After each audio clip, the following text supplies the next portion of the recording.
J'ai toujours respecté le théologien. Les théologiens, je les ai toujours respectés, puisque ce sont des personnes très intelligentes et ils méritent vraiment un respect dans la société. Mais cependant, ce que nous voyons aujourd'hui ressemble vraiment à une honte de mauvais goût, vraiment qui est très bien servi dans toute sa sauce. Et je sais que nous offre plusieurs prédicateurs de l'Église publique des réveils. Bon, par rapport au sujet, je ne voulais plus dire quelque chose, mais à la ligne où vont les choses, nous ne pouvons pas nous taire sans pour autant aussi ajouter ne fût-ce que quelques pierres.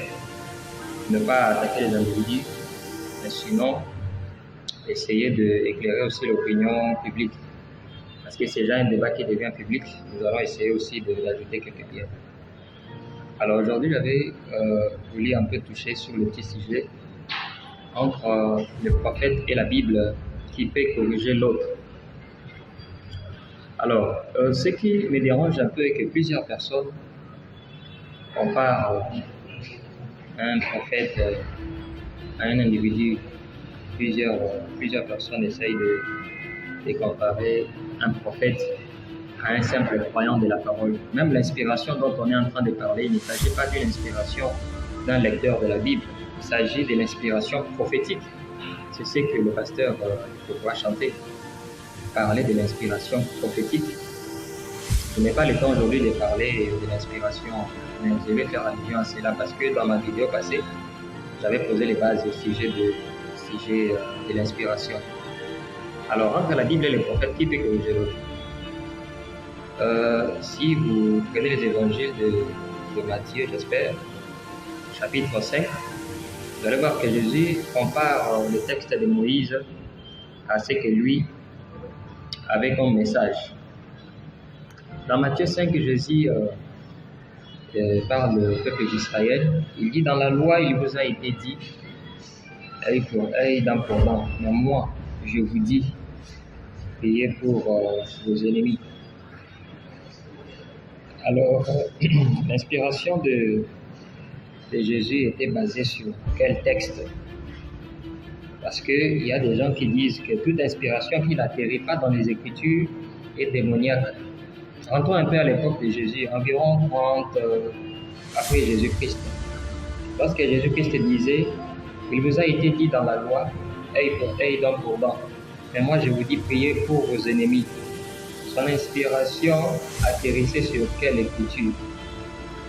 Lorsque Jésus disait qu'il vous a été dit dans la loi qu'il ne commettra pas d'adultère, mais moi je vous dis, quiconque regarde une femme avec désir commet l'adultère.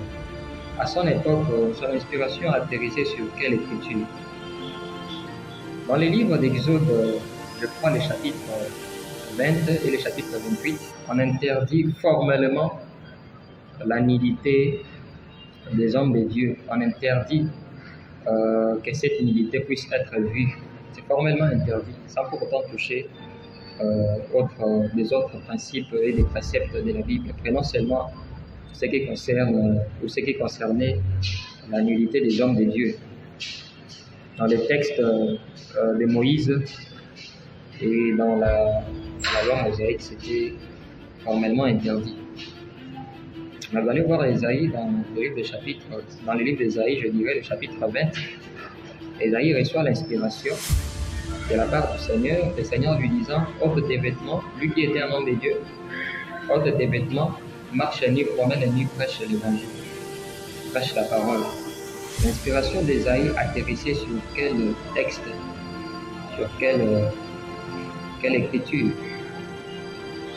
Vous voyez que la Bible n'est pas un livre donné à tout le monde d'essayer d'expliquer. Il y a même des gens qui parlent, oh non, il s'agit de l'illumination. Lorsqu'ils se sentent coincés, ils commencent à chercher des autres termes.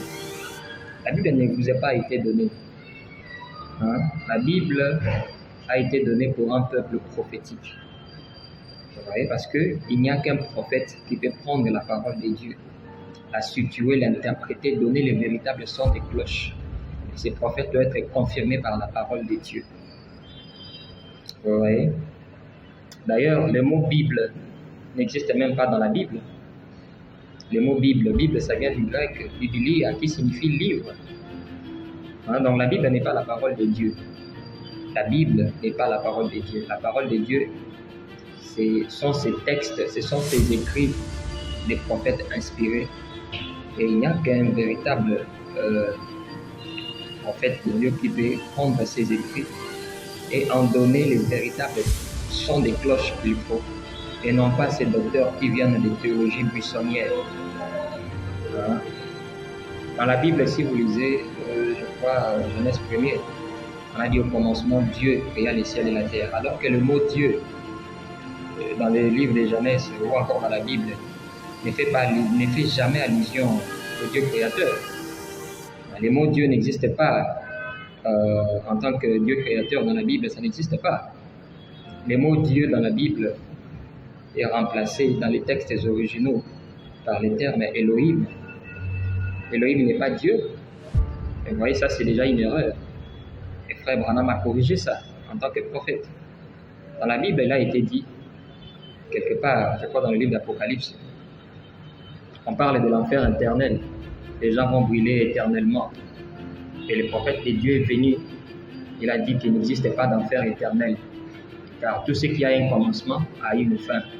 Mais la Bible nous enseigne que l'enfer a été créé. Et si l'enfer a été créé, c'est que l'enfer aura aussi une fin. Donc là où il a été écrit, les gens seront brûlés, tourmentés. Le mot éternellement n'existe pas dans les textes originaux grecs. On parle du terme bassanis ou bassanistes, qui signifie une épreuve qui amène à la destruction totale. Voilà pourquoi le prophète nous dit qu'il n'existe pas un enfer éternel. Donc, le mot enfer éternel, les gens brûleront éternellement dans la Bible, c'est une erreur. Et le prophète l'a corrigé ça.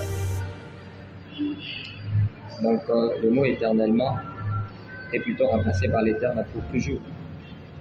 Donc entre la Bible et le prophète qui peut corriger l'autre, le prophète redonne le véritable son qu'il faut à la Bible. C'est que vous devez retenir.